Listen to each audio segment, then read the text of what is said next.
شہزادہ قاسم یتیم شہزادہ، یہ اپنے چچا جان حضرت امام حسین رضی اللہ تعالیٰ عنہ کی خدمت میں عرض کرتے ہیں، چچا حضور، میں چاہتا ہوں کہ آپ کے سامنے میدان کربلا میں آپ کے دشمنوں سے میں بھی لڑوں اور آپ کے قدموں پر شہید ہو جاؤں۔ سبحان اللہ، سبحان اللہ۔ سیدنا امام حسین آپ دیدہ ہوئے، فرمایا قاسم بیٹا، تم میرے بڑے بھائی حسن مجتبیٰ کی تصویر ہو، ان کی یادگار ہو، تمہیں دیکھ لیتا ہوں سکون مل جاتا ہے۔ سبحان اللہ۔ تم نے یہ کیا مطالبہ کر دیا؟ شہزادہ قاسم رو کر عرض کرتے ہیں کہ مجھے اس عادت سے محروم نہ کیجیے۔ ایک روایت میں ہے، خدا جانے یہ روایت صحیح ہے یا نہیں، ایک روایت میں ہے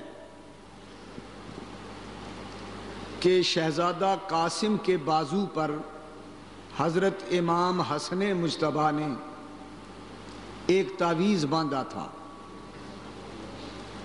اور کہا تھا کہ جب زندگی میں سخت مشکل وقت آئے تو اس کو کھول کے پڑھ لینا، اس پہ جو کچھ لکھا ہے اس پہ عمل کرنا۔ سبحان اللہ۔ دوسری روایت یوں ہے کہ امام حسن نے فرمایا تھا، بیٹا کہ اپنی زندگی اپنے چچا حسین کے ساتھ گزارنا، سبحان اللہ، اور جب ان پہ کوئی مشکل وقت آئے تو ان کے لیے ہر قسم کی قربانی دے دینا۔ سبحان اللہ، سبحان اللہ۔ روایت کی صحت اور عدم صحت پر بات کیے بغیر گفتگو کر رہا ہوں۔ شہزادہ قاسم نے حضرت امام حسین کو مجبور کر دیا کہ مجھے میدان میں جانے کی اجازت دیجیے۔ تاریخ بتاتی ہے کہ 12 برس عمر تھی۔ سبحان اللہ، سبحان اللہ۔ 12 برس کی عمر کتنی ہوتی ہے آپ جانتے ہیں، لیکن جس خاندان کا یہ چشم و چراغ تھا، اس خاندان کی ریت تھی کہ 12 برس کا بچہ خوب گبرو جوان معلوم ہوتا تھا۔ سبحان اللہ، سبحان اللہ۔ یہ علی کا خاندان تھا، شیر خدا کا خاندان تھا۔ سبحان اللہ۔ شہزادہ قاسم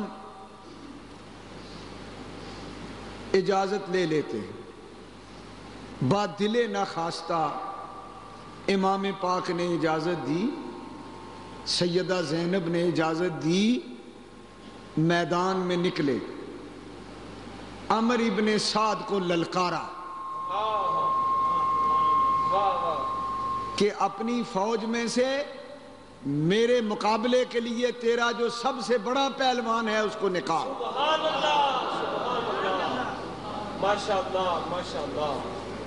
عمر بن سعد کے اس لشکر میں، یزیدی لشکر میں، سب سے بہادر دلیر جنگجو پہلوان جس کا نام تھا ارزق،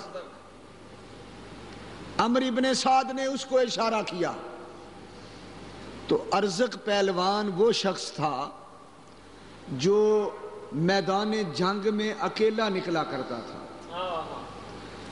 مصر اور شام کی جنگوں میں یہ ہزاروں کے مقابلے میں اکیلا لڑا کرتا تھا، ہزاروں کے مقابلے میں، اور ہزاروں کو شکست دیا کرتا تھا۔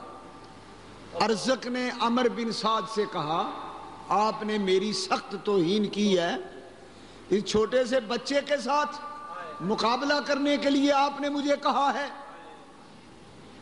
عمرو بن سعد کہنے لگا مانا کہ تو عرب و عجم کا پہلوان ہے، لیکن میں نے سوچ سمجھ کر تجھے کہا ہے، تجھے پتا نہیں یہ کون ہے؟ یہ علی کا پوتا ہے تیرے سامنے۔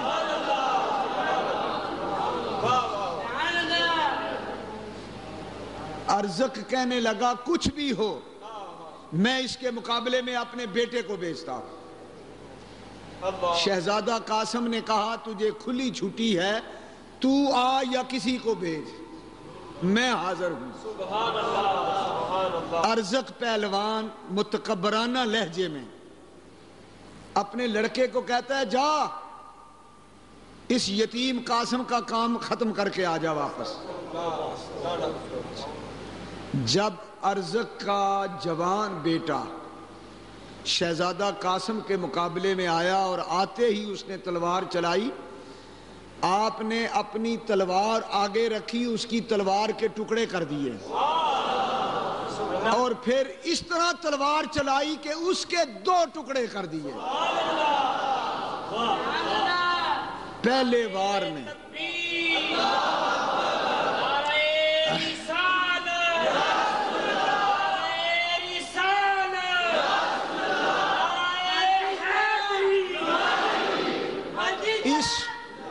ارزق پہلوان کے 4 شاہ زور جرنیل قسم کے پہلوان 4 بیٹے تھے۔